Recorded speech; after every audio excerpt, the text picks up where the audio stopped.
मनुष्य का सबसे बड़ा भय यही है कि कहीं वह किसी प्रिय वस्तु, व्यक्ति या स्थिति को खो न दे। ये खोने का भय हमें भीतर से बांध देता है और जीवन को भारी बना देता है। हम बार बार उस चीज को पकड़ कर बैठ जाते हैं, मानो यदि हमने पकड़ छोड़ी तो सब बिखर जाएगा। लेकिन सच यह है कि जो भी हमें मिला है वह अस्थायी है। चाहे वह संबंध हो, पद हो, धन हो या स्थिति, सब समय के साथ बदल जाएगा। यदि इस सत्य को स्वीकार लें तो पकड़ ढीली पड़ जाती है और मन हल्का हो जाता है।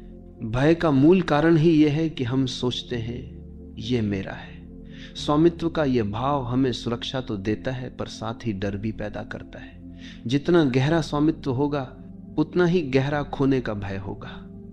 लेकिन जब हम ये समझ लेते हैं कि वास्तव में कुछ भी हमारा नहीं है, सब कुछ हमें थोड़े समय के लिए उधार मिला है, तब ये भय टूटने लगता है। और जैसे ही भय टूटता है वैसे ही आत्मा स्वतंत्र हो जाती है।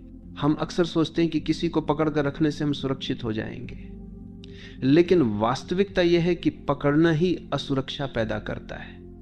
पकड़ना इस बात का प्रमाण है कि हमें डर है कि कहीं यह चीज हमसे छूट न जाए, जबकि जिसने छोड़ना सीख लिया उसे खोने का भय नहीं होता, क्योंकि वह जानता है कि कुछ भी स्थायी नहीं है। जो आज है वह कल बदल जाएगा। इस समझ में एक गहरी शांति छिपी है। किसी को छोड़ना मतलब ये नहीं कि हम उससे दूरी बना लें या उसे नकार दें। छोड़ने का अर्थ है कि हम उसके साथ रहते हुए भी उसके खोने का डर न पालें। यह आंतरिक स्वतंत्रता है। यह कहना है कि मैं तुम्हारे साथ हूं पर तुम्हें पकड़ कर नहीं रखता। यदि तुम रहो तो यह प्रेम है, यदि तुम जाओ तो भी यह प्रेम है। यही प्रेम का सबसे शुद्ध रूप है, जिसमें भय नहीं, केवल स्वतंत्रता होती है। खोने का डर केवल संबंधों में ही नहीं बल्कि जीवन की हर स्थिति में होता है। हमें डर होता है कि कहीं नौकरी न चली जाए, स्वास्थ्य न बिगड़ जाए, लोग हमें छोड़ न दें। यही डर हमें भीतर से जकड़ लेता है। लेकिन यदि हम इस डर को सचेत होकर देखें तो पाएंगे कि हम पहले से ही हर क्षण खो रहे हैं।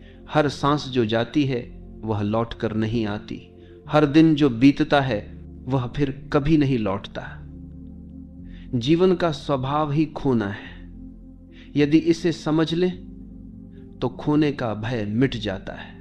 अक्सर हम सोचते हैं कि जिसे हम खो देंगे उसके बिना हम अधूरे हो जाएंगे, लेकिन यह अधूरापन केवल हमारे मन का भ्रम है। सच्चाई यह है कि हम स्वयं में पूर्ण हैं। यदि भीतर पूर्णता का अनुभव हो जाए तो कोई भी हमें छोड़ दे, कोई भी वस्तु खो जाए, हम खाली महसूस नहीं करते। जो स्वयं को पूर्ण मान लेते